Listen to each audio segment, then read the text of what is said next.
we're trying to figure out how many days of mining will total amount of pure at the quarry be equal to the daily amount of ore. Well, the daily amount of ore that's mined each day is 2,500 tons. And 0.4% of that is pure. I need to change this percent to a decimal so I can do a calculation, and that would be 0.004. Move your decimal 2 places to the left to change it to a decimal.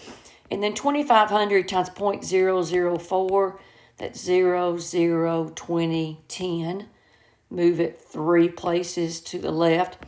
You get 10 tons of pure each day.